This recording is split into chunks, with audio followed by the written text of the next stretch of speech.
السلام علیکم ورحمۃ اللہ وبرکاتہ۔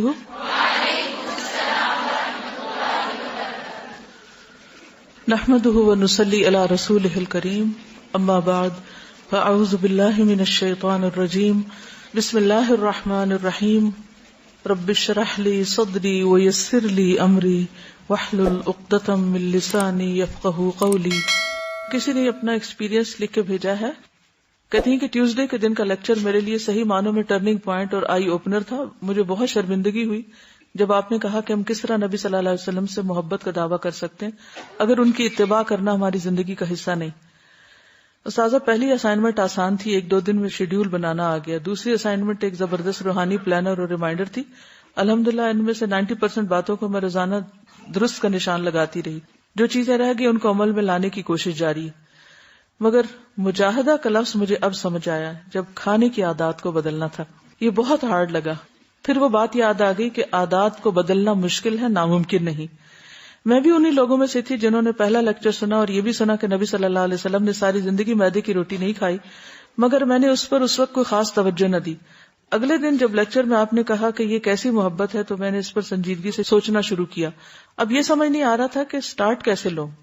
بہرحال پچھلے نوٹس کو میں نے پڑھنا شروع کیا۔ شروع کے لیکچرز میں جواب مل گیا کہ عادت بدلنی ہے تو پلان کرو، اور اس پلاننگ میں وہ بتایا گیا تھا نا کہ فائدے نقصان وغیرہ وہ سب چیزیں۔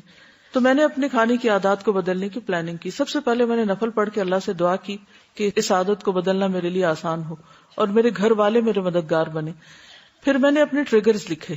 مجھے اپنی اس عادت کو بدلنا ہے، یعنی میدے سے بنی ہوئی چیزیں کھانی چھوڑنی ہے، تو کیوں؟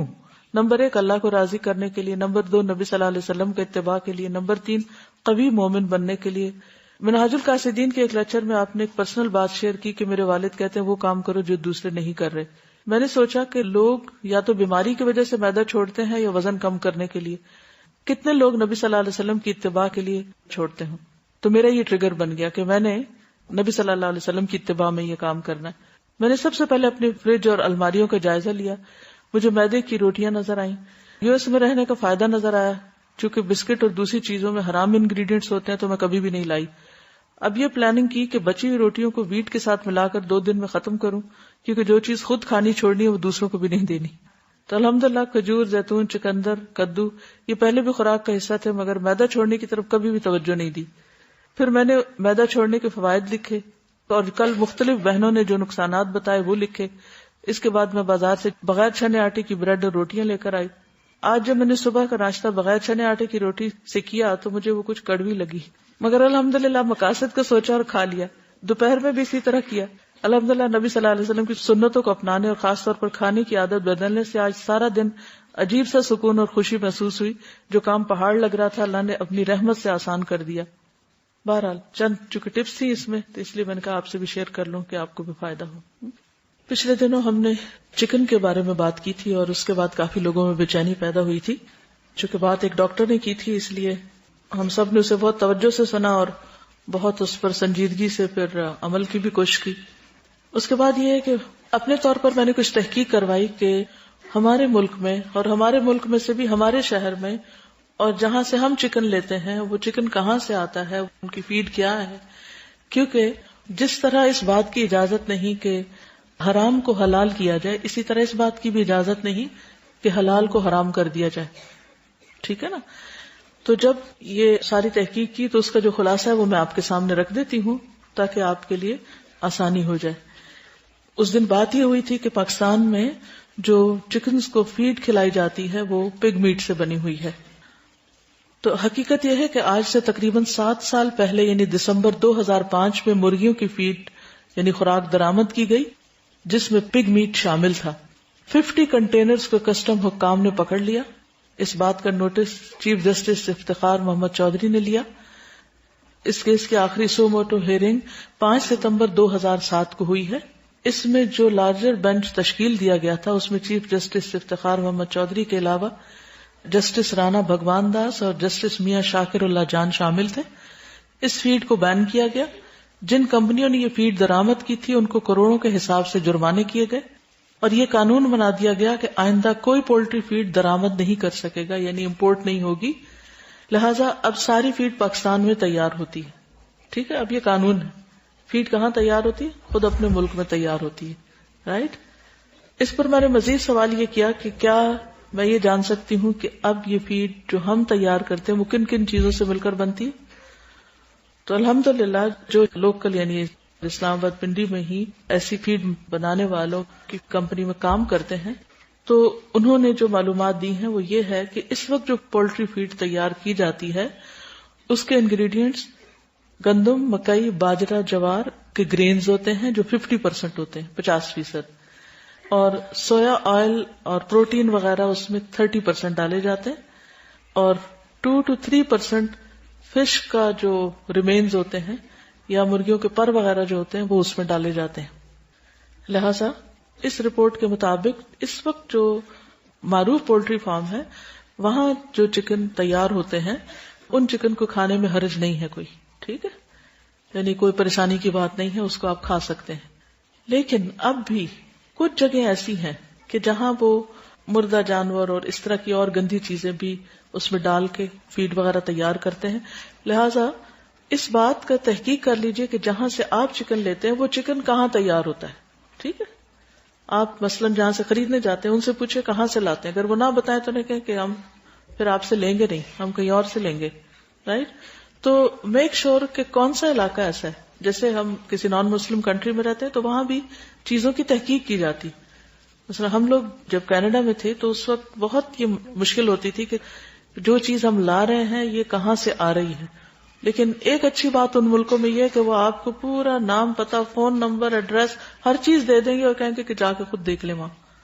مثلا چکن ہی ہے تو چکن کہاں سے آ رہا ہے، وہ تو کمپنیز ہوتی ہیں، وہ کمپنی کو آپ کسی وقت بھی دن رات میں کال کر سکتے ہیں، ان سے پوچھ سکتے ہیں کہ آپ پوری ہمیں ڈیٹیل دیں، ان کو کیا کھلاتے ہیں، کتنے عرصے کے بعد ان کو ذبح کرتے ہیں، تو پوری تفصیلات مل جاتی ہیں، اور ذبح کیسے ہوتا ہے، کون سی جگہ سے آتا ہے، کون پیک کرتا ہے، وغیرہ وغیرہ۔ تو اس میں پھر تسلی ہو جاتی کہ جو ہم کھا رہے ہیں وہ حلال ہے یا نہیں۔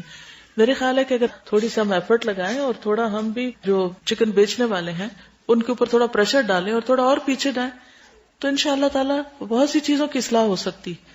لوگ غلط کام کیوں کرتے ہیں؟ کیونکہ ہم ان کو موقع دیتے ہیں، ہم پوچھتے ہی نہیں ہے کہ یہ تم جو کھلا رہے ہو ہمیں یہ کہاں سے آ رہا ہے، ہمیں تو بس اس سے ہوتا ہے کہ جو مل جائے کھا لیں ایک دفعہ۔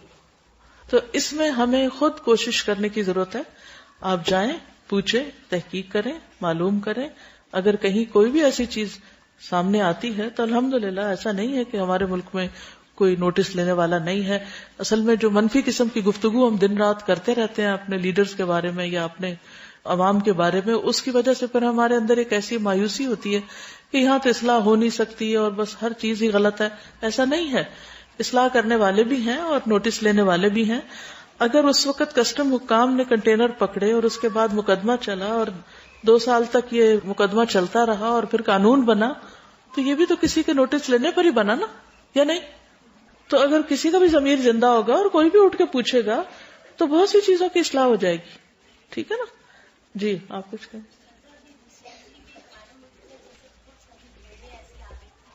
بالکل، کچھ عرصہ پہلے ایسی بھیڑیں آ گئی تھی ملک میں کہ جو بیمار تھی تو اس کا بھی نوٹس لیا گیا اور اس پر بھی ایکشن لیا گیا۔ تو ایسا نہیں ہے کہ ہر چیز بالکل اندھیرے میں ہے۔ یہ کہتی ہے کہ ان کے ہسبینڈ کا بھی پولٹری کا بزنس تھا اور یہ جب تحقیق ہو رہی تھی تو 5 months تک انہوں نے اپنا بزنس بند رکھا تھا، اور جب یہ سب واضح ہو گیا تو اس کے بعد دوبارہ کام شروع ہوا۔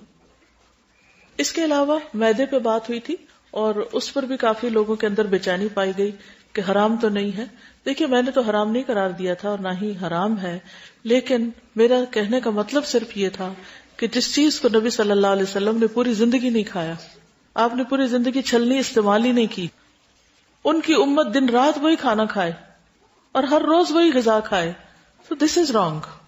کبھی کبھار اگر کوئی اور چیز نہیں، تھوڑی بہت کوئی چیز لے لی تو ایسا نہیں کہ آپ نے حرام کھا لیا، لیکن آپ پلان کر کے روز میدے کے ہی نان کھائیں اور آپ پلان کر کے روز سموسے ہی کھائیں یا روز ہی آپ نوڈلز کھائیں اور کوئی ہیلتھی ڈائٹ نہیں لیں تو دس از رانگ۔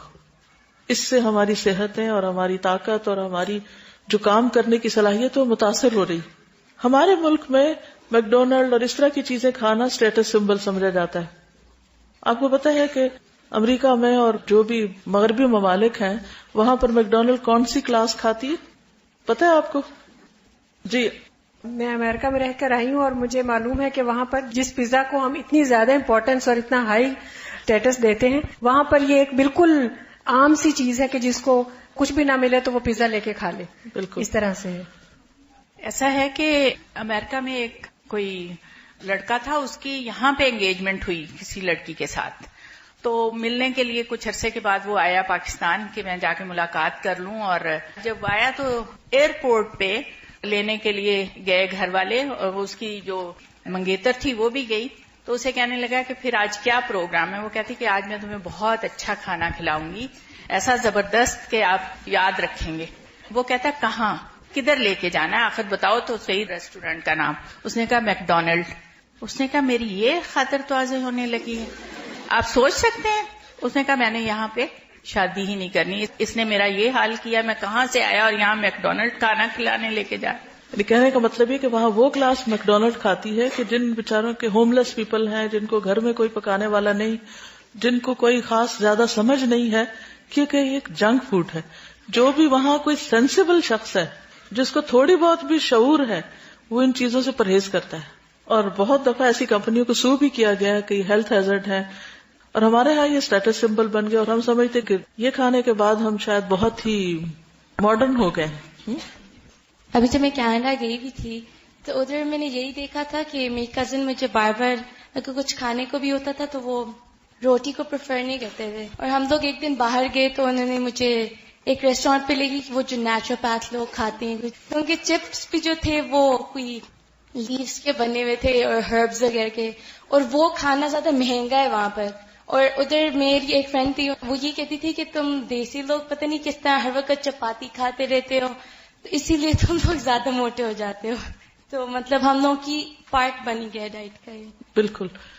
دیکھیے کہ ہمارا کھانا ہماری صحت پر اثر انداز ہوتا ہے، اور پھر جب صحت پر اثر انداز ہوتا ہے تو وہ ہمارے سارے کام، ہماری عبادت، فیملی ریلیشن شپ، بہت ساری چیزیں متاثر ہو جاتی ہیں.